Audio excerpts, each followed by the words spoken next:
Ya guys, dua lagi mana guys? Total berapa orang ya kalian ya? 7, 8 ya? 8, Pak. Oke, satu lagi siapa? Giovanni, Pak. Giovanni yang belum ya?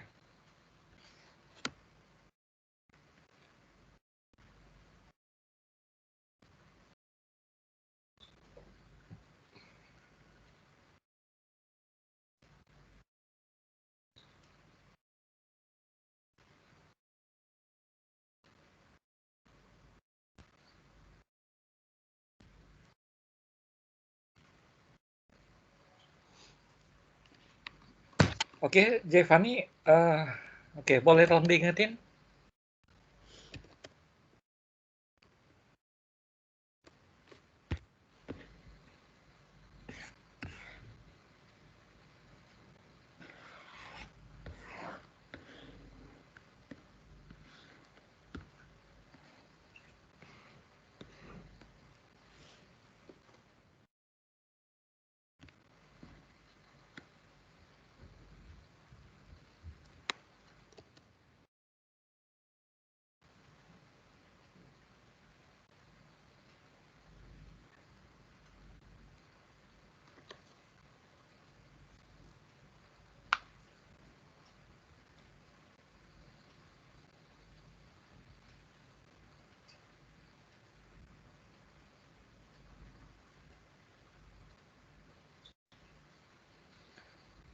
Giovanni-nya udah bisa dikontak? Guys, udah ya? Pak, Giovanni. katanya ya udah. Hah? Udah?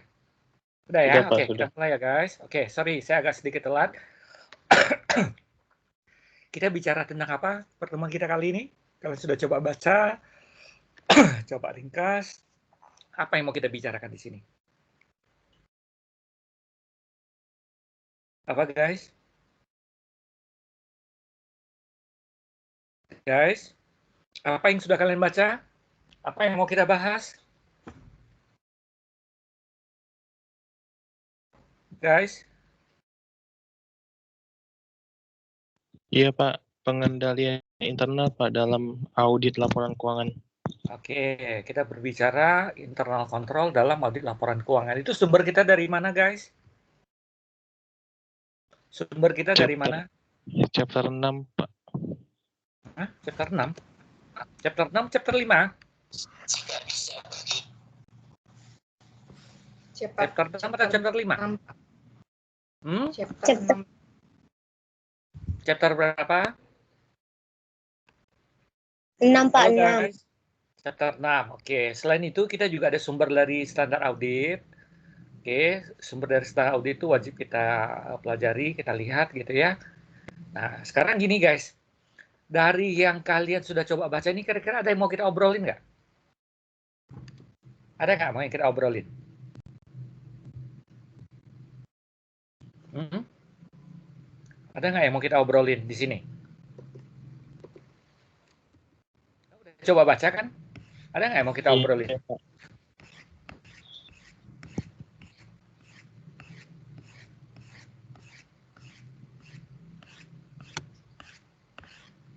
Ada, Ada Pak. nggak guys? Hah? Ada nggak?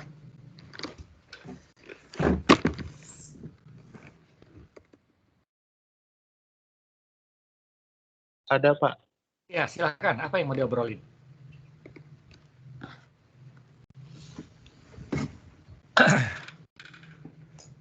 Oke, silakan. Saya masih kurang paham, Pak, antara pengendalian internal ini dengan audit laporan keuangannya, Pak. Nah, jadi gini. Oke, kita coba ulang ya. Pengendalian internal itu adalah berbicara control risk. Ya, guys, saya coba balik ke sini lagi. Di mana tadi ya? Oh, di sini. Share. Stop. Kemudian sebentar ya.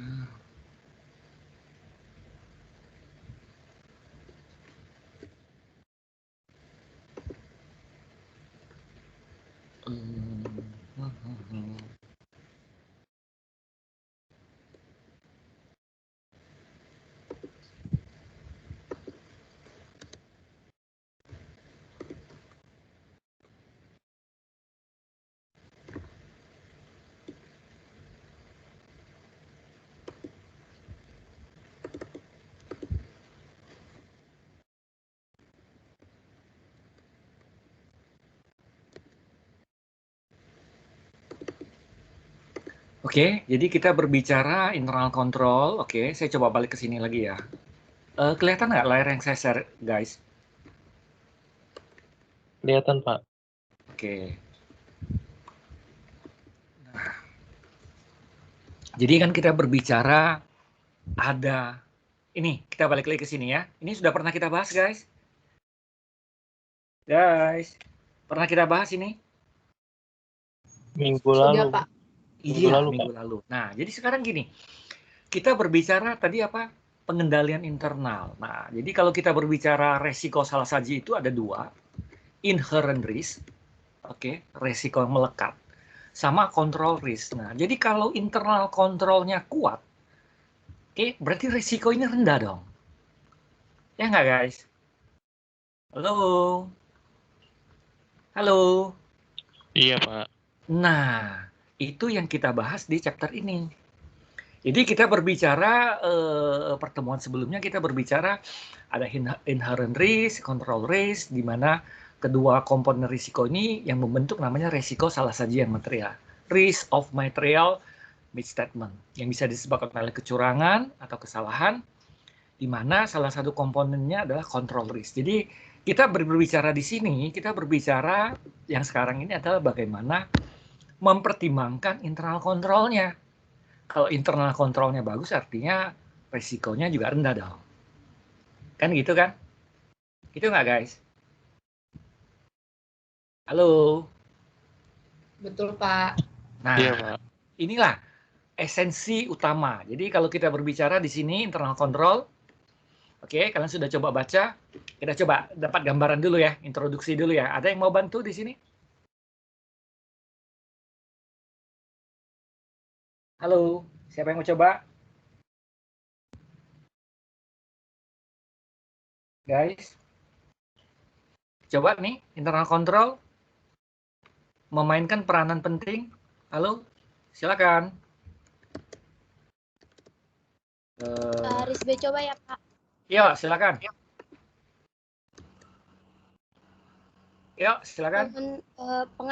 Pengendalian internal memainkan peran penting dalam bagaimana manajemen memenuhi kepengurusan atau agensinya.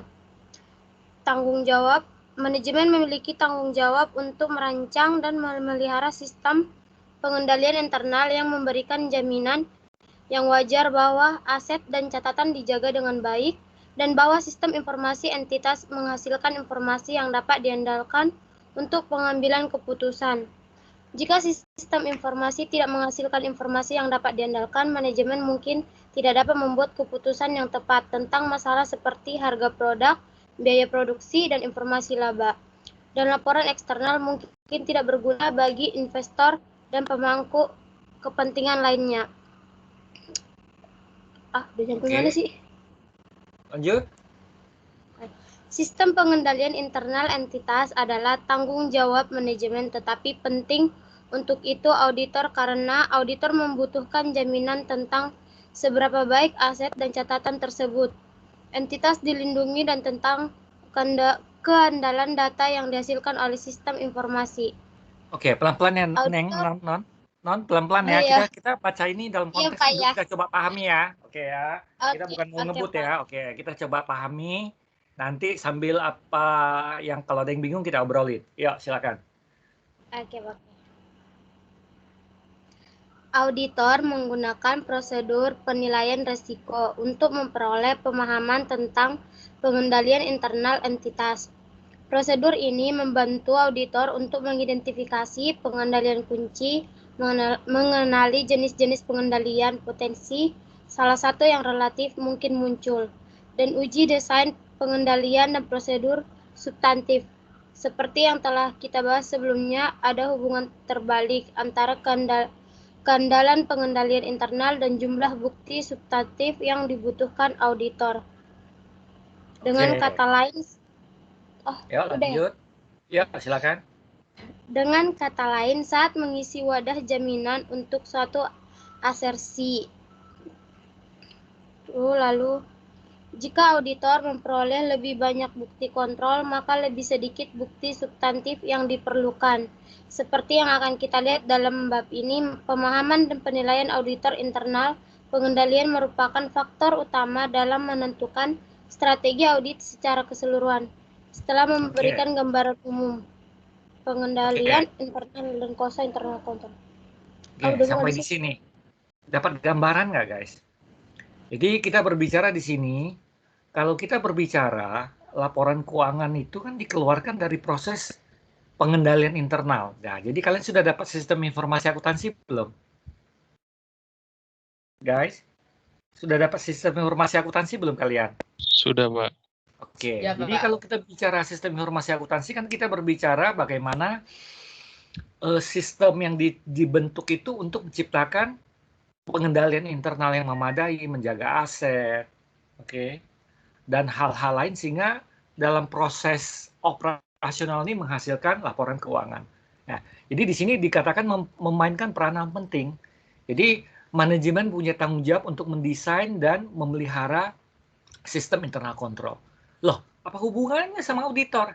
Nah, auditor berbicara, memang bukan urusanku, tapi dalam konteks audit, kami akan mereview, kita akan mengkaji internal control. Artinya kalau internal controlnya bagus, ngapain aku banyak-banyakin sampling? Ya kan? Kalau internal controlnya lemah, wah, saya harus memperoleh keyakinan memadai. Apa konteksnya untuk memperoleh keyakinan memadai? Kalau internal controlnya lemah, ya saya harus cari substitusi. Ya, substitusi kita balik lagi ke sini, guys. Ya kan? Kalau internal controlnya lemah, risikonya tinggi, artinya kan aku harus tekan risiko auditku sedemikian rendahnya. Apa yang harus saya lakukan? Mungkin sampling saya perbanyak, ya kan? Mungkin prosedur auditnya silang sini supaya mendapatkan bukti audit yang cukup dan tepat. Karena kita selalu berbicara memperoleh bukti audit yang cukup dan tepat di sini. Nah, tepat cukup berbicara kuantitas, tepat berbicara kualitas. Nah, ini yang sudah kita bahas pada pertemuan sebelumnya. Kita refresh kembali dengan menggunakan pendekatan berbeda. Pertemuan sebelumnya kita berbicara risiko, kita berbicara yang sekarang ini berbicara tentang internal kontrolnya, ya, atau pengendalian internalnya, tentu berhubungan dengan risiko-risiko tadi. Itu ya, guys. Nah, jadi kalau di Amerika ada yang disebutnya dengan COSO, ya. Namun ini kan tidak ada di Indonesia, gitu ya. Dan tapi kita memperoleh gambaran internal kontrolnya itu adalah dalam konteks bagaimana ini relevansinya dengan audit, gitu ya. Nah, kontrol yang relevan terhadap audit. Ada yang bisa bantu gantian?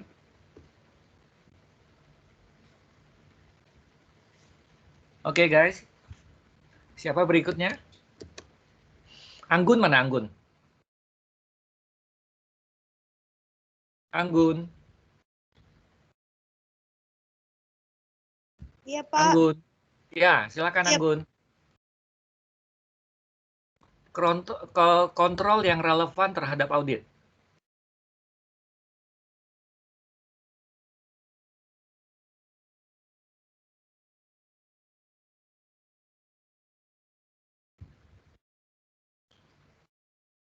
Ayo, silakan. Saya bantu deh, Pak. Iya, silakan. Kontrol yang relevan dengan audit. Pengendalian yang paling relevan langsung dengan audit laporan keuangan adalah pengendalian yang berkontribusi pada keandalan, ketepatan waktu, dan transparansi laporan keuangan eksternal. Ini pengendalian relevan dengan audit karena membantu mencegah atau mendeteksi dan mengoreksi material salah saji dalam laporan keuangan entitas. Selain itu, perusahaan publik yang lebih besar juga diperlukan untuk melibatkan auditor eksternal untuk menyatakan pendapat tentang efektivitas mereka. Sistem pengendalian internal atas laporan keuangan. Pengendalian yang berkaitan dengan operasi, kepatuhan, dan jenis pelaporan lainnya mungkin relevan ketika mereka berdampak pada data yang digunakan audit untuk menerapkan prosedur audit. Misalnya pengendalian internal yang berkaitan dengan pengoperasian statistik mungkin penting karena data tersebut dapat digunakan oleh auditor untuk melaksanakannya prosedur analitis. Namun, banyak pengendalian yang terkait dengan perencanaan, manajemen, atau keputusan operasi mungkin tidak relevan bagi auditor. Nah, oke. Sampai di sini ya, guys. Jadi yang kita review itu adalah pengendalian yang berhubungan dengan audit. Ya, tentu ada pengendalian tidak relevan, ya udah kita akan abaikan. Jadi kontrol yang berhubungan langsung dengan penyajian laporan keuangan itu akan menjadi perhatian kita. Ya. Karena ini tadi balik lagi ya, utamanya adalah ini, guys. Oke. Utamanya adalah kita meyakinkan kita bahwa kontrol risknya ini rendah kalau pengendalian internalnya bagus. Nah, itu utamanya ya. Oke. Nah, sekarang kita lihat lagi di sini. Oke. Nah, kemudian kita kan berbicara, guys. Ya. Kita kan berbicara bahwa dalam suatu kondisi saat ini, ya, kita kan selalu berbicara teknologi. Ya, jadi hampir sudah tidak ada lagi sebuah entitas itu yang beroperasi secara komersial itu pakai transaksi manual. Udah hampir nggak ada lah. Ya tentu kalau bicara ada adalah warung misalkan gitu kan.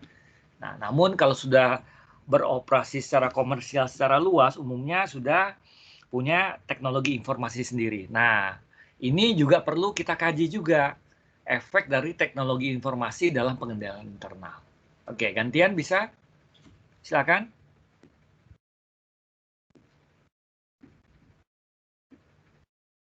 Halo guys. Gantian, selain Anggun tadi siapa? Krisera?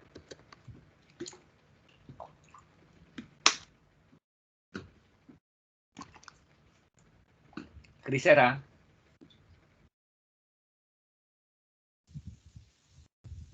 Halo? Krisera ada?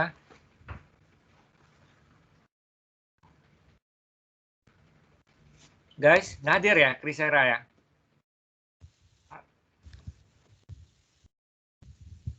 Krisera ada? Ada itu, Pak. Iya, nggak kedengeran suaranya.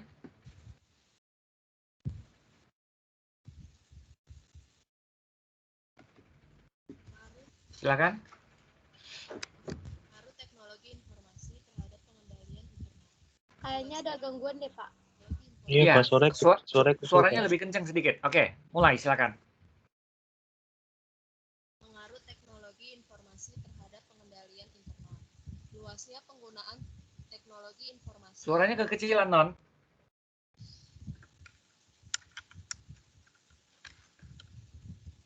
Suaranya kekecilan.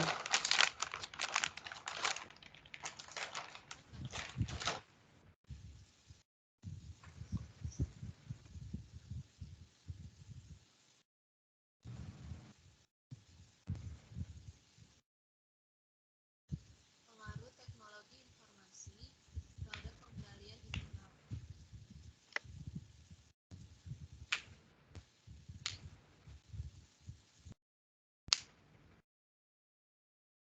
Halo.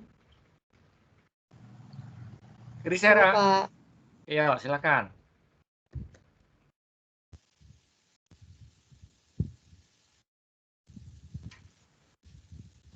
Biar saya ganti aja ya, Pak. Oke, silakan. Pengaruh teknologi informasi terhadap pengendalian internal. Luasnya penggunaan teknologi informasi suatu entitas dapat mempengaruhi pengendalian internal karena teknologi informasi mempengaruhi cara transaksi dimulai, diotorisasi, dicatat, diproses, dan dilaporkan. Kontrol di sebagian besar sistem informasi terdiri dari kombinasi kontrol otomatis dan manual yang terkadang saling terkait. Pengendalian manual sering menggunakan informasi yang dihasilkan oleh teknologi informasi dan Mereka sering digunakan untuk memantau fungsi dan kesalahan serta pengecualian yang diidentifikasi oleh kontrol otomatis. Campuran entitas antara kontrol manual dan otomatis bervariasi dengan sifatnya dan kompleksitas penggunaan teknologi informasi oleh entitas, misalnya komputasi awan dan penyimpanan data di awan, membawa risiko khusus dan kebutuhan akan dikontrol yang sesuai. Itu risiko terhadap pengendalian internal bervariasi tergantung pada sifat dan karakteristik sistem informasi entitas. Misalnya, di mana banyak pengguna dapat mengakses database umum, kekurangan kontrol pada satu titik masuk pengguna dapat membahayakan keamanan seluruh database. Ini mungkin mengakibatkan perubahan yang tidak semestinya atau penghancuran data saat personel teknologi informasi atau pengguna dapat memperoleh akses terhadap hak istimewa di luar yang diperlukan untuk menjalankan tugas yang diberikan. Pemisahan tugas dapat terjadi dan mengakibatkan transaksi tidak sah atau perubahan pada program atau data. Oke, ya. Jadi guys, kalau di zaman teknologi sekarang tentu kalian sudah dapatkan itu di SIA. Di SIA sama dosennya siapa? Pak Kuncu, Pak. Oh, Pak Kuncu ya. Oke. Jadi Pak Kuncu itu, oke, ini saya coba refresh dulu. Tentu Pak Kuncu jauh lebih pahami itu. Pak Kuncu itu bekerja di sebuah perusahaan multinasional di mana dia menggunakan, kalau nggak salah, SAP. Nah, SAP itu sudah sistem yang terintegrasi, oke. Jadi artinya tidak ada satu orang pun yang bisa mengakses semua data. Jadi kalau kalian nanti jadi auditor, kemudian masuk ke sebuah perusahaan ngaudit, tentu ini juga mempertimbangkan faktor internal control dari teknologi informasinya.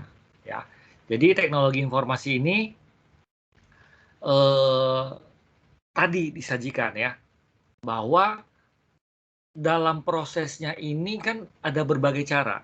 Ada datanya simpan di server kantor, ada yang disebut dengan cloud computing. Jadi kita bisa simpan di tempat orang lain, bisa simpan di servernya di Hong Kong atau di New York, tergantung aksesibilitas kita.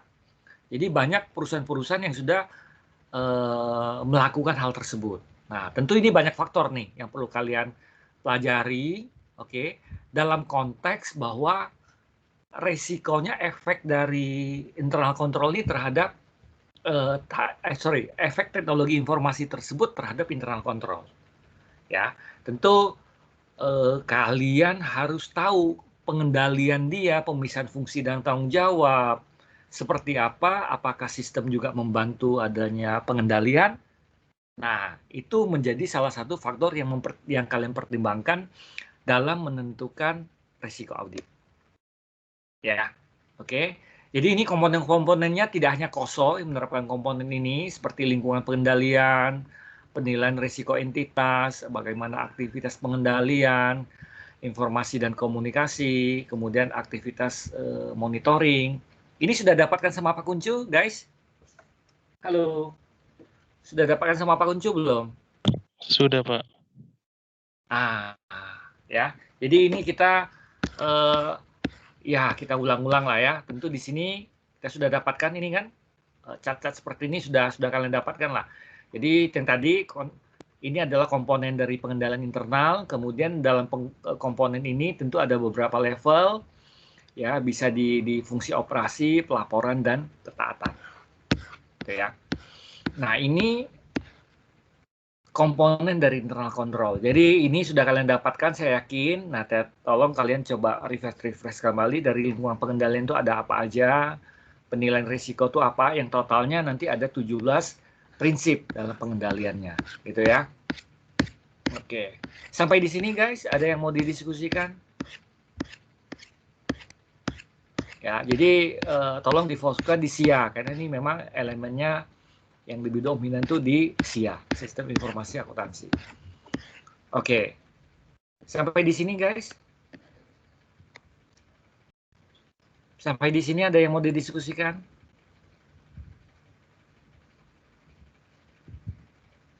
Guys? Iya, Pak. Ada yang mau didiskusikan? Tidak, Pak. Pak, mau tanya deh, Pak.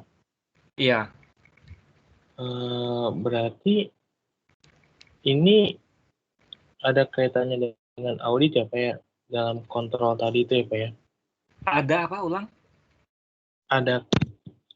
Jadi SIA ini berkaitan dengan juga audit tadi ya, Pak ya? Dalam pengontrolan misalnya keuangan tadi itu ya, Pak ya? Jadi gini, kalau dalam teknologi informasi, kan tadi kan kita juga mengkaji dampak dari teknologi informasi dalam pengendalian internal kan. Jadi misalkan kalau sebuah perusahaan yang sudah kompleksitasnya tinggi, biasanya mereka sudah pengendaliannya itu nggak sekedar manual aja, tapi sudah berbantuan dengan teknologi informasi. Nah, itu sebagai bahan review kalian juga, bahan kajian kalian juga, apakah internal kontrolnya sudah memadai. Ya, misalkan contoh nih, kalau dia sudah dengan sistem yang terintegrasi, dia sudah menggunakan sistem Enterprise Resource Planning atau ERP, contohnya ERP itu kan SAP ya, ada aplikasi-aplikasi yang lain. Biasanya mereka itu sudah terintegrasi dan ada pemisahan fungsi dan tanggung jawab. Misalkan siapa yang boleh pesan barang, ya kan? Siapa yang boleh bayar. Itu di setiap sistem itu sudah ada pembagian-pembagiannya. Jadi bagian yang beli barang ini nggak boleh melakukan pembayaran. Bagian pembayaran ini nggak boleh ikut pesan barang. Nah, pembagian-pembagian itulah yang menciptakan pengendalian. Artinya tidak ada sentralisasi kewenangan dalam satu orang, dalam satu fungsi. Tapi setiap fungsi itu sudah terbagi dan ada fungsi internal check-nya. Gitu. Ya, bisa dipahami? Oke, Pak, paham, Pak. Oke, nah kemudian kita lihat nih, bagaimana audit strategi. Nah, kalau audit strategi ini bisa saya ringkas seperti ini. Kita balik lagi ke sini, guys. Di sini kan berbicara, ya kan, audit risk sama dengan risk of material misstatement dikali dengan detection risk. Nah, ini dia, guys. Ya, ini balik lagi ke sini. Kalau dia pengendaliannya bagus, artinya kontrol risknya rendah. Kontrol risknya rendah, berarti kita akan menerapkan prosedur audit yang seperti apa, gitu ya. Nah, ini yang menjadi pertimbangan kita ketika kita melaksanakan audit. Jadi internal control ini memainkan peranan cukup penting buat kita untuk melaksanakan fungsi audit. Oke, sampai di sini guys. Inilah strategi auditnya. Ya, tadi sudah saya ringkas di sini.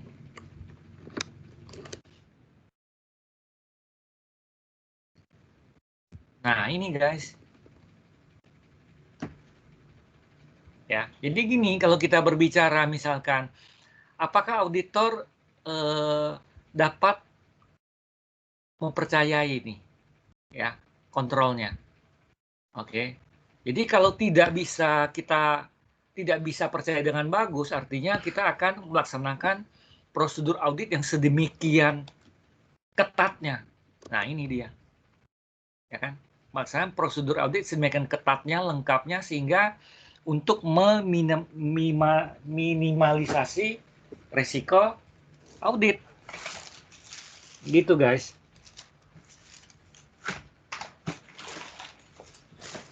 Dapat ya poinnya, guys? Berarti dia meminimalkan risikonya, Pak ya? Jadi gini, kalau kita bukan konteks minimalisasi risiko seperti itu. Jadi gini, tujuan akhir kita, kenapa kita perlu review dulu internal kontrolnya? Ya, tujuan kita ujung-ujungnya itu kan gini, ya, ini ulang ya. Kita kan berbicara gini, kita audit itu kan melaksanakan prosedur audit untuk mengecek asersi. Asersi manajemen yang terkandung dalam laba rugi, posisi keuangan, dan pengungkapan. Tujuan kita mengecek asersi-asersi ini. Ya, nah dari asersi ini setelah kita cek, kita kumpulin bukti sehingga kita bisa memberikan opini atas laporan keuangan. Kita bisa menyampaikan opini atas laporan keuangan. Oke, nah sekarang guys, tentu dalam melaksanakan audit ini kan bisa jadi kita beresiko, artinya kita memberikan opini yang keliru. Misalkan harusnya tidak wajar atau wajar dengan pengecualian, tapi kita memberikan opini wajar tanpa pengecualian. Nah, resiko ini kan perlu kita mitigasi. Oke, bagaimana caranya? Nah, kita review dulu internal kontrolnya. Kalau internal kontrolnya lemah, ya kan? Internal kontrolnya lemah, berarti kita harus prosedur auditnya harus kita perketat. Kan gitu, guys. Ya nggak, guys? Iya, Kak. Dapat nggak, guys? Dapat, Kak. Dapat, Pak.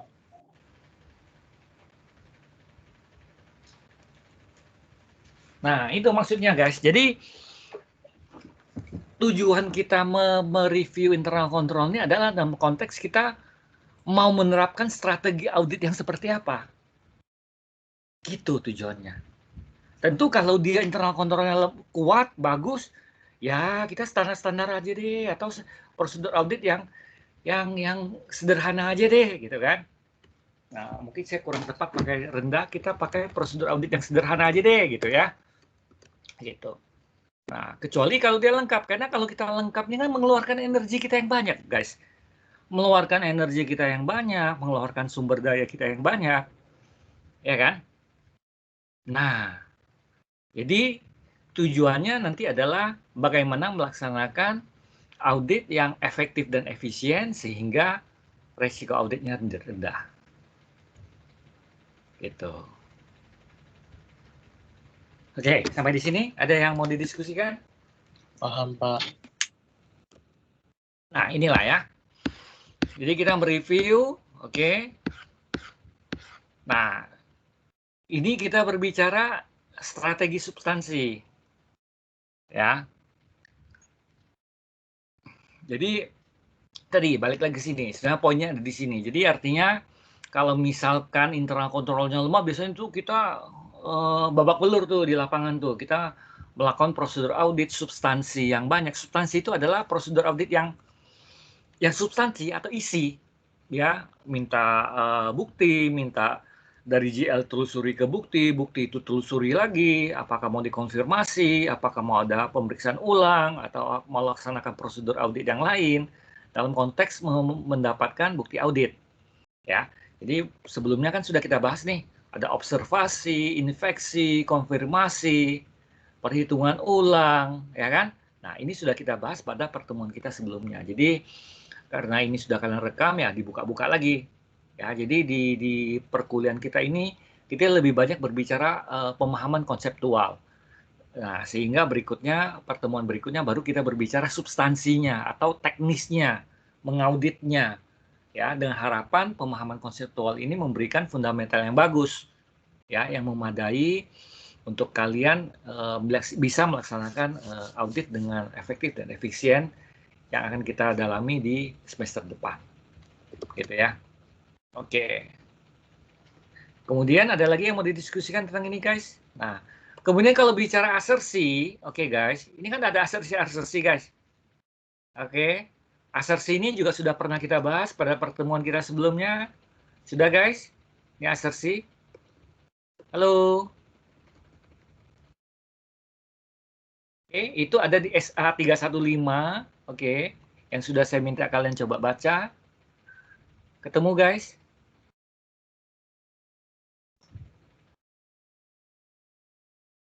Guys? Iya, Pak. Iya, Pak. Ya, gitu ya. Oke, ini berbicara tentang asersi atau pernyataan yang tersirat oleh manajemen di dalam laporan keuangan. Ya, jadi oke. Jadi ini sudah kita bahas tadi ya, bagaimana memperoleh pemahaman tentang internal control. Jadi pemahaman kalian di SIA itu akan kalian terapkan dalam konteks di sini, guys. Ya kan? Jadi yang di SIA itu bagaimana kalian terapkan di sini sehingga kalian bisa memperoleh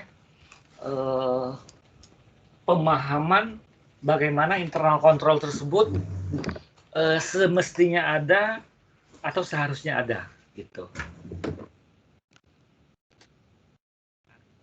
Nah, ini memahami dari lingkungan pengendalian, Oke. Nah, jadi kalau kalian lihat lingkungan pengendalian ya guys, kalau kalian ikut media sosial, kalian sering dengar tuh, Bank Mega. Wah, sering banget tuh ada yang kecolongan lah, orang dalamnya berbuat lah. Nah, itu yang menurut saya itu adalah lingkungan pengendaliannya. Jadi di lingkungan pengendalian itu diciptakan dari budaya perusahaan yang bertahun-tahun dibentuk. Sehingga kalau di budaya atau lingkungan pengendalian itu sudah terbentuk dengan semestinya, orang setiap mata itu akan melihat bahwa aneh kalau ada yang melakukan suatu fungsi di luar kebiasaan atau fraud. Nah, setiap orang akan saling mengingatkan. Nah, itulah contoh lingkungan pengendalian yang memadai. Ya. Oke. Oke, ini tadi berbicara tadi elemen dari internal control ya, mengerti proses penilaian risiko entitas, memahami sistem informasi dan komunikasi. Ini sudah kalian dapatkan di sistem informasi akuntansi, gitu ya.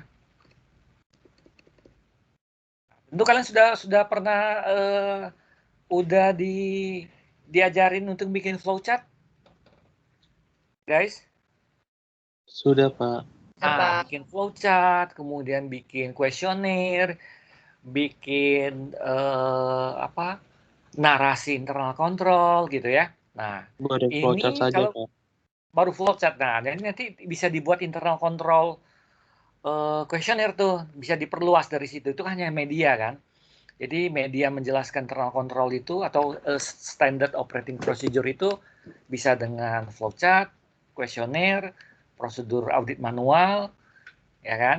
Nah, bisa dalam bentuk narasi. Nah, itu berbagai cara bisa dilakukan. Ya, jadi ketika kalian sudah mendapatkan pemahaman tentang sistem informasi akuntansi, ketika di klien berbicara dia punya flowchart, punya apa, kalian sudah bisa membaca. Nah, dan di sini kalian nggak sekedar membaca, guys. Kalian juga bisa uji. Uji dalam artian apa? Dia bilang, oh prosedur kami kan dari A ke B, B ke C, C ke D. Nah, kan kalian mendapatkan bukti tuh kalau di lapangan. Kalian bisa observasi, benar nggak sih dia bilang dari A ke B, B ke C. Kan kalian bisa lihat nih. Kalian berada di lokasi klien kan. Oh benar nggak sih dari A ke B ke B, B ke C. Oh ternyata dari A langsung ke C nih. Nah, antara SOP dengan implementasinya beda. Nah, itu juga bisa memperlihatkan bahwa ada kelemahan pengendalian internal kalau itu terjadi. Ya. Jadi kalian bisa observasi, bisa ambil bukti sampel, itu adalah cara kalian untuk menemukan bukti audit gitu ya. Yang tadi saya bilang, nah ini ada naratif atau deskripsi dari narasinya gitu kan. Ya. Nah, kalian juga harus lihat bahwa ada kalanya skala perusahaan juga menentukan pengendaliannya. Jadi ada kalanya perusahaan yang kecil biasanya ada duplikasi pengendalian. Bukan duplikasi, artinya ada fungsi pengendalian itu diirit. Ya, diirit karena dia berbicara pengen merendahkan biaya lah, pengen mengontrol biaya lah, supaya nggak terlalu tinggi. Nah, kalian lihat tuh, apakah pengendalian internal yang diirit itu dibarengi dengan substitusi pengendalian yang lain. Nah, itu yang perlu kalian coba lihat nanti ketika kalian berada di lapangan. Oke. Nah, ini contohnya nih, guys. Ya. Ini contohnya kelemahan dari internal control. Biasanya ada beberapa kondisi kelemahan internal control itu bisa jadi karena kekurangan dari review oleh manajemen. Oke. Kemudian ada tumpang tindih pengendalian, ya kan? Kemudian ada kebijakan dari atas yang kurang, gitu ya, kurang tegas, kurang saklek lah, gitu kan. Nah, kemudian juga ada karena kekurangan kompetensi dari karyawan, ya kan, kekurangan dari independensi, ya kan, kurang karyawan, gitu kan. Nah, ini ada banyak faktor, guys, ya. Oke.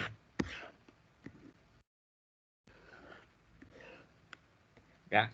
Jadi nanti kalian bisa melakukan ini performing test of control. Jadi kalian bisa melaksanakan Yang tadi dia bicara ada SOP, ada narasi internal control, ada flowchart. Nah, kalian tes, benar nggak sih yang dia bilang itu sudah terlaksana dengan baik, gitu ya.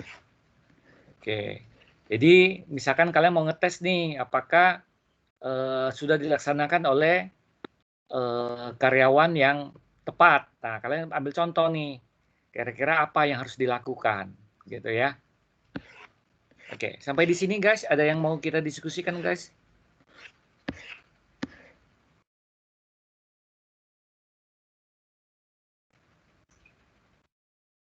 Halo guys, ada yang mau didiskusikan guys? Tidak ada, Pak.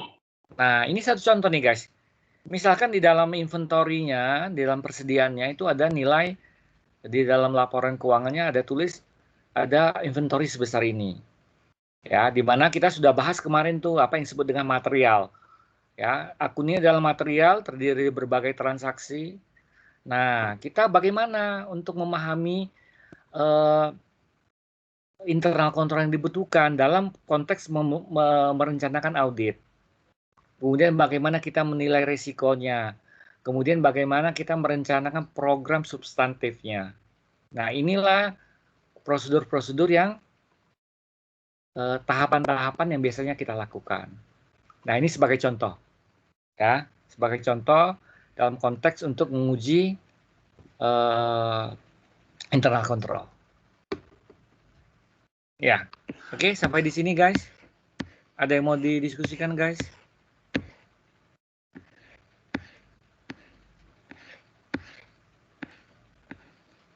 Ada yang mau didiskusikan guys?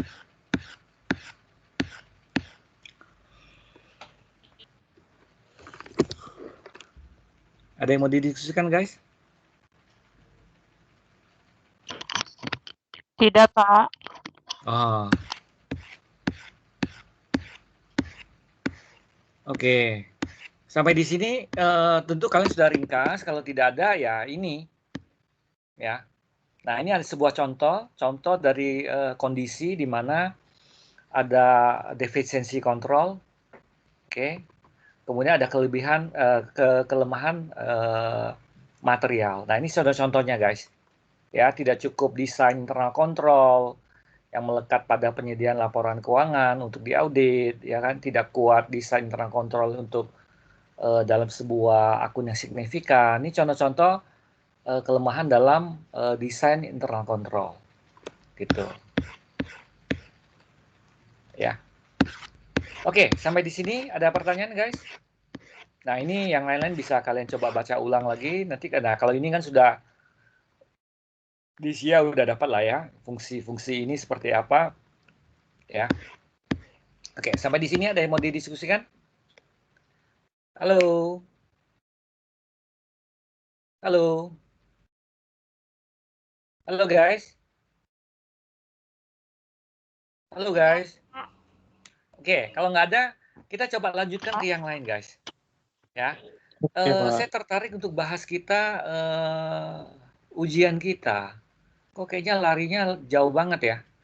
Padahal itu sesuatu yang sudah pernah kalian baca, kalian ringkas. Coba kita lihat ya ujiannya ya. Soalnya ini. Kalian apa ya? Tanggal berapa kemarin ujiannya? Tanggal berapa kalian ujiannya guys? Tanggal 24, 26? 26 ya? 26, Pak. 26. Nah, oke. Kita coba lihat ya. Nomor 1, apa jawabannya guys? Kelihatan nggak guys dengan baik? Masih ada aja yang salah. Ini sudah kita bahas pada pertemuan pertama nih.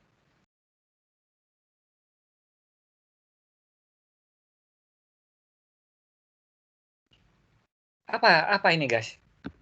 Apa jawabannya untuk yang nomor 1? Nah guys, apa jawaban untuk nomor 1? Guys? Saya B, Pak. B, yang lain?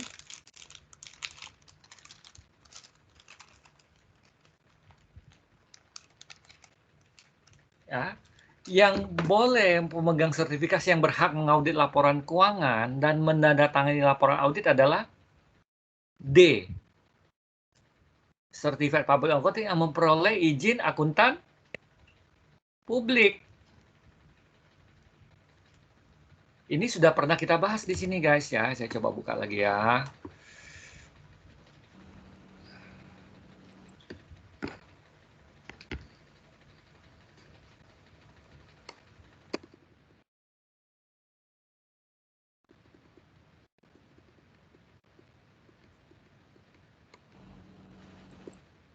Nah ini guys.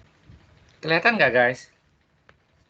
Kelihatan, Pak. Kelihatan, Pak. Nah, jadi setelah lulus, ya kan, izin akuntan publik yang bisa mengaudit laporan keuangan, menandatangani laporan keuangan, oke, memiliki sertifikat CPA of Indonesia dari IAP, kemudian lulus ujian level akuntan publik, punya pengalaman baru dapat izin praktek dari Kementerian Keuangan. Nah, jadi kalau pertanyaan tadi, mana pertanyaan tadi? Yang berhak mengaudit dan menandatangani laporan keuangan adalah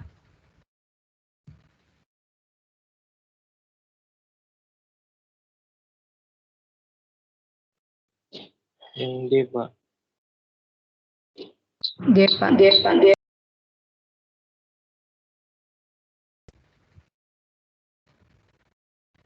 oke, Yang boleh izin, Pak.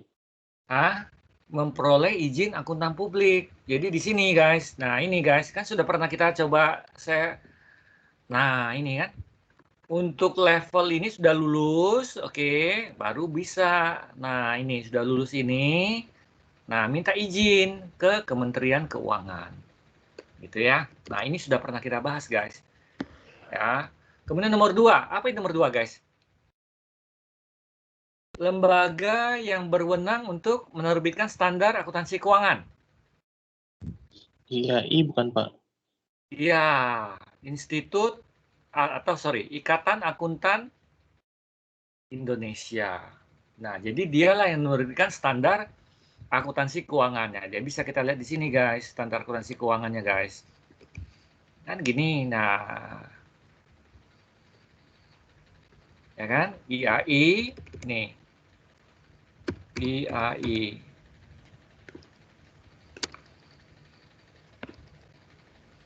Nah, dialah yang memberikan standar akuntansi keuangan di sini, Indo. Standar akuntansi keuangan. Nah, ada SAK, standar akuntansi keuangan umum, Syariah, ETAP, dan EMKM. Nah, ini yang kalian dapatkan di Intermediate Accounting. Ya, jadi kalau di sini guys, kalian bisa lihat di sini. Mana ya tadi ya? Nah, ini guys. Ya. Jadi setelah IAP berdiri, oke, yang membuat apa tadi? Standar akuntansi keuangan tetap di IAP. Yang menyusun standar profesional akuntan publik ada di IAP. Ya. Nah, ini sudah pernah kita bahas semua, guys. Nah, nomor 3. Apa nomor 3 itu?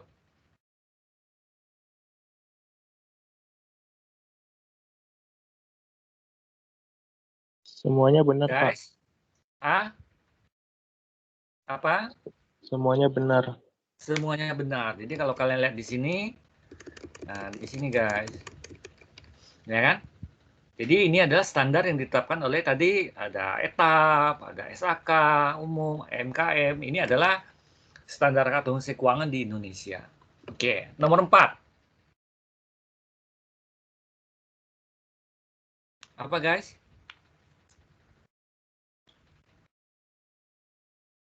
Nomor 4 apa guys? Semuanya benar, Pak. Wah. Jadi setelah dapat izin akuntan publik, ya kan, ada beberapa sektor yang dikontrol oleh OJK. Jadi OJK ini memberikan izin tambahan untuk akuntan publik yang mau mengaudit bank, mengaudit IKNB, mengaudit perusahaan terbuka. Jadi ini adalah wewenang dari OJK. Jadi dia adalah poin D. Oke. Nomor 5. Apa jawabannya, guys?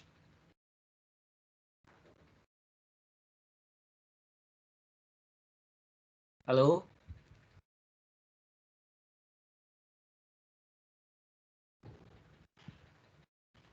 Halo guys, apa guys? Semuanya salah, Pak. Semuanya salah? Yang Iya. lain setuju?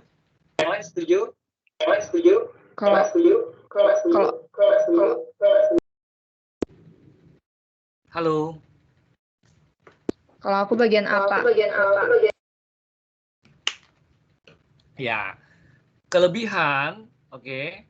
Kelebihan SHK etap dibandingkan SHK umum. Ya, jadi kelebihan dia adalah memang dia lebih fleksibel. A, benar. B, kemudahan akses pendanaan, bisa juga. C, sederhana dalam perlakuan akuntansi dan relatif tidak berubah selama bertahun, benar juga. Jadi A, B, dan C benar. Ya, namun memang ada pembatasan. Ya kan, pembatasannya ada kan? Artinya tidak semua perusahaan boleh menerapkan SHK etap. Jadi perusahaan yang bergerak di bidang perbankan, menyelenggarakan fidusia atau jaminan aset itu nggak boleh pakai SHK etap. Kemudian yang perusahaan go public nggak boleh, ya kan? Karena ada kepentingan publik di situ. Sedangkan etapnya kan singkatan dari tanpa akuntabilitas publik yang signifikan. Kalau di bank sudah punya akuntabilitas publik signifikan, ya kan? Kalau yang terdaftar di bursa sudah ada akuntabilitas publik signifikan, gitu ya. Nah, kemudian kita sudah belajar juga nih dasar-dasar etika, ya kan? Kita sudah belajar apa kemarin, guys? KEPAP, kode etik profesional akuntan publik. Nah, ini adalah prinsip dasarnya. Prinsip dasarnya yang mana aja, guys? Halo, guys. Semuanya, Prinsip Pak. dasarnya apa aja, guys? Hah? Semuanya, Pak. Integritas, Nah, semuanya objektivitas. benar. Jadi ada 5 prinsip dasar, ya kan? Integritas, kemudian objektivitas, kompetensi dan kehati-hatian profesional, udah 3, kerahasiaan 4, perilaku profesional 5. Jadi ini adalah prinsip dasar etika dalam KEPAP, ya, kode etik profesional akuntan publik. Nah, kemudian ada lagi, guys.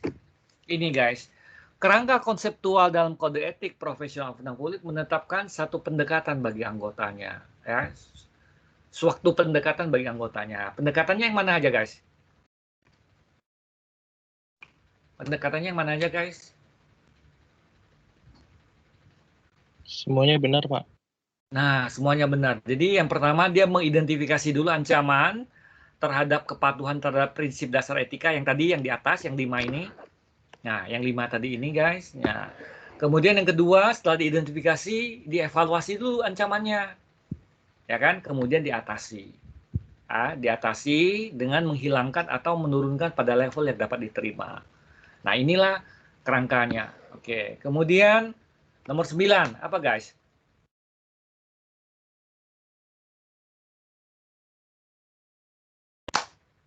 Nomor 9 apa, guys?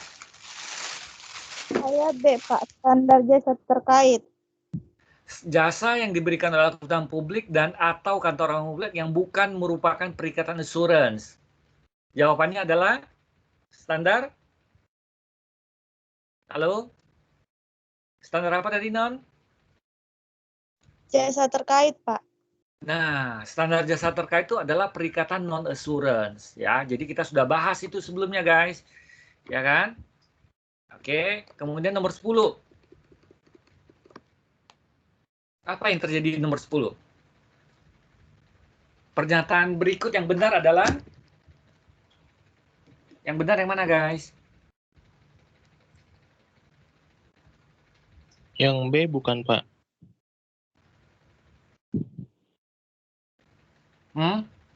Oke, yang lain? Yang apa?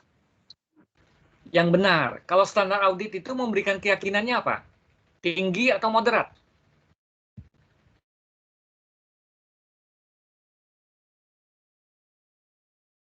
Halo, guys. Nah, jadi kastanya tuh begini ya. Sebentar, kastanya mana ya?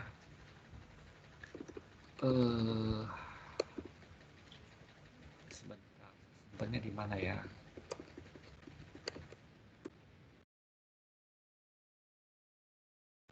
Sebentar ya. Nah ini ya. Nah ini guys. Nah jadi kan gini guys, kelihatan ya guys. Jadi standar audit ini memberikan, dia kan adalah assurance atau dalam konteks memberikan keyakinan. Nah kalau standar audit ini tentu memberikan keyakinan yang tinggi. Nah kalau yang lain keyakinannya lebih rendah daripada standar audit. Nah kalau standar jasa terkait dia tidak memberikan keyakinan atau non assurance. Nah jadi di sini guys. Ya, jadi jawaban yang benar adalah apa guys? Kalau review itu memberikan keyakinan yang moderat. Kalau standar audit memberikan keyakinan yang tinggi. Kayak kan? Standar assurance lain memberikan keyakinan moderat. Gitu kan? Nah, yang benar adalah C. Sampai di sini. Iya, Pak. Yang C, ya kan? Setuju nggak sampai di sini? Setuju, Pak. Setuju. Oke, lanjut. Nomor 11. Tugas Institut Akuntan Publik Indonesia adalah apa? Kecualinya apa? Menyusun standar akuntansi keuangan. Nah, karena standar akuntansi keuangan, siapa yang tugasnya menyusun standar akuntansi keuangan? IAI, Pak. IAI. Oke, kemudian lanjut. Nomor 12. Profesi yang berwenang memberikan izin. Oke, izinnya untuk apa aja nih? Pusat Pembinaan Profesi Keuangan. Izinnya apa aja, guys? Izinnya apa aja, guys? Semuanya benar, Semuanya benar. Nah, dari 12 ini, guys, di antara kalian yang paling banyak itu paling tinggi yang benarnya cuma 8. Padahal ini sudah open book, ya kan? Ya, saya juga bingung nih. Padahal ini sudah open book. Ya. Nah, kemudian soal ini guys, ini juga sudah ada contekannya guys. Di sini nih. Materialitas. Ya. Materialitas ini contekannya ada di sini. Coba kita lihat ya di buku kalian ya. Contekannya sudah ada. Nih. Di chapter berapa guys? Materialitas guys? Halo. Halo guys. Materialitas itu dari chapter berapa guys?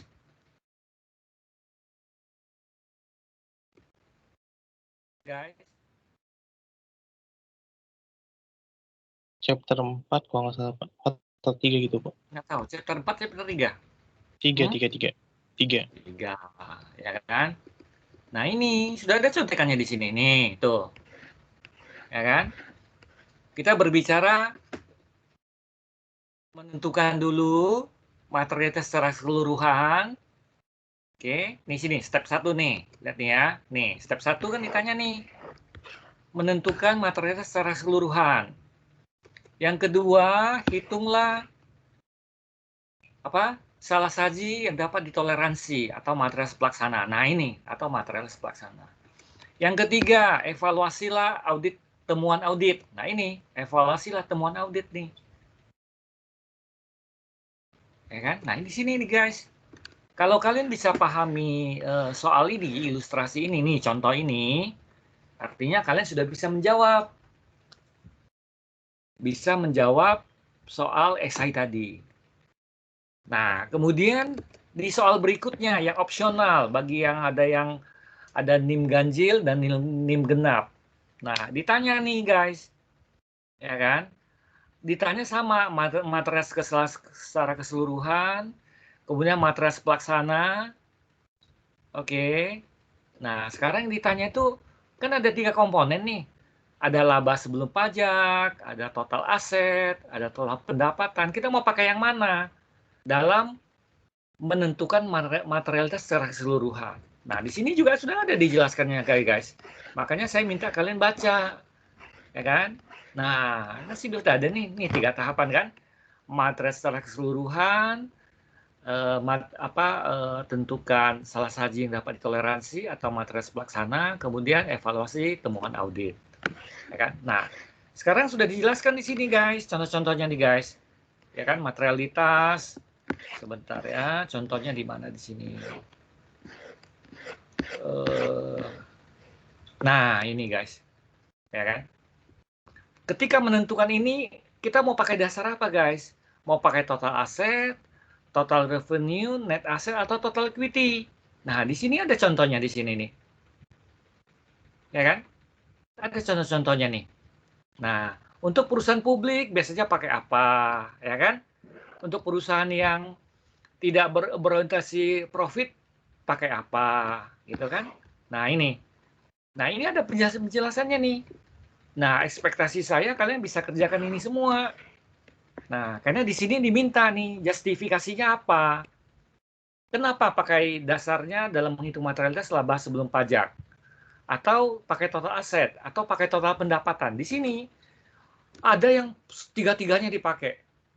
Baru dijumlahkan. Padahal kita hanya menggunakan satu parameter. Ya kan? Bisa total aset, total revenue, net asset, atau total equity. Atau laba sebelum pajak. Mana yang kita pakai? Tergantung perusahaannya. Kalau perusahaan yang baru berdiri tentu nggak punya revenue, nggak punya laba, ya kan? Ya, dia paling relevan adalah total aset. Nah, saya ini kan minta justifikasinya apa, ya kan? Tapi kalau dia sudah beroperasi lama, laba biasanya orang menggunakan indikator laba sebelum pajak. Nah, ini yang sudah ada di ilustrasi ini nih. Ini sudah ada dijelaskan di sini. Saya sudah minta kalian baca, ringkas, gitu kan? Nah, tinggal ketika ujian, kalian hanya tinggal menuju ke tempat yang sudah kalian pelajari, yang sudah kalian pahami. Jadi tujuan untuk minta kalian baca ringkas itu bukan sekedar ya buat repotin kalian, guys. Bisa dipahami itu, guys. Halo? Halo? Halo? Guys? Iya, Pak. Iya, Pak. Nah, soal ini bisa kalian kerjakan ulang nggak?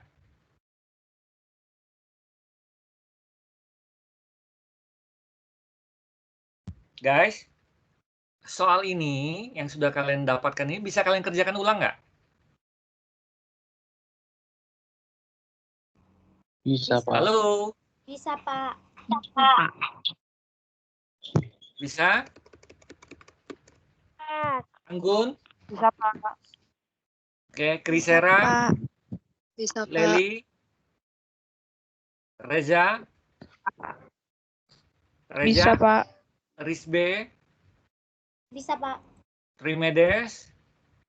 Bisa, Pak. Jessica? Bisa, Pak. Jevani? Bisa, Pak. Ya. Bisa. Jadi kalian sudah ada contekannya guys ya. Jadi coba dikerjakan ulang sehingga kalian bisa pahami apa itu materialitas. Kenapa kita pakai parameter misalkan laba sebelum pajak. Kenapa kita pakai parameter aset? Ya kan? Kondisi perusahaan tertentu, kondisi perusahaan yang seperti apa yang relevan kita pakai parameter ini? Berapa persentasenya? Nah, ini ada di mana tadi? Ada di sini penjelasannya, guys. Mana tadi? Nah, ada di sini, guys, penjelasannya. Nah, di sini. Di chapter 3. Ya. Jadi ini semua ada di jawaban kalian. Jadi kalau kalian teliti, pelajari, harusnya bisa dipahami dengan baik. Ini nggak terlalu sulit kok ini. Ya. Oke, jadi oke. Ya, gimana silakan. Pak, yang dikerjain itu hitungannya doang atau ABCD-nya juga? ABCD-nya dipahami lagi. ABCD dipahami lagi. Terus yang hitungan kita kerjain ulang lagi. Ya, kerjain ulang. Kalian kerjakan sendiri-sendiri ya, guys. Iya, Jadi Pak. tujuannya supaya punya pahami, lihat lagi contekannya. Namanya belajar kan, kalian bisa lihat lagi bukunya, baca lagi, udah diterjemahin, coba baca lagi. Kalau nggak paham, coba ulang lagi, ya kan? Nggak ngerti bisa kita obrolin lagi. Kan gitu namanya belajar kan? Ya, Ya, bisa Pak. dipahami seperti itu? Bisa, Pak. Oke, nah kemudian minggu depan kita bahas tentang apa lagi, guys? Minggu depan, guys. Kita bahas apa minggu depan, guys? Bab 7. Bisa, Pak. Nah, bab 7 ini diapain, guys? Ditranslate terus dirangkum, Pak. Nah, gitu ya. Jadi translate, rangkum ini dalam artian bukannya kalian sekedar rangkum, tapi coba pahami dulu. Setelah dirangkum, tentu gini, setelah translate, kalian baca dulu, guys. Baca dulu, pahami, baru tahu apa yang mau dirangkum, gitu loh. Iya kan? Kalau kalian tidak baca, apa yang mau dirangkum? Gitu kan? Oke, guys. Bisa dipahami gitu ya? Oke, Pak. Oke. Oke, kalau gitu kita sudahi. Ada yang mau berdoa untuk kita?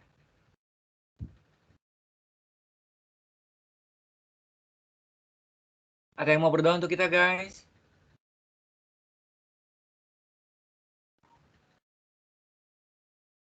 Guys?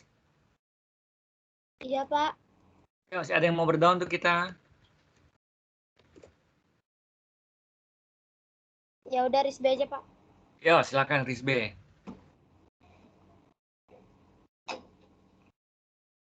Kita satukan hati kita, mari kita berdoa.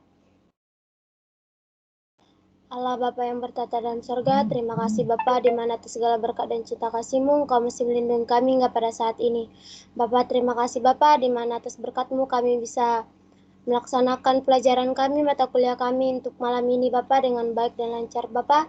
Berkati kami Bapa agar kami bisa melaksanakan, memahami segala materi yang telah dijelaskan oleh dosen kami Bapa.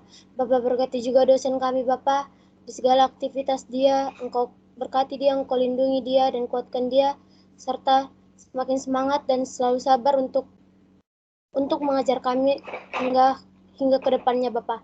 Bapak, sebentar lagi juga kami akan melaksanakan segala aktivitas kami yang lain Bapak, ataupun akan beristirahat Bapak. Engkau berkati kami, lindungi kami, sertai kami selalu dimanapun kami berada Bapak. Terima kasih Tuhan Yesus, di dalam nama Tuhan Yesus kami mengucapkan syukur dan terima kasih. Amin. Amin. Oke, guys. Selamat belajar. Take care. Tuhan berkati ya. Iya Pak, Tuhan Ya berkati Pak, juga. terima kasih Bapak. Yo.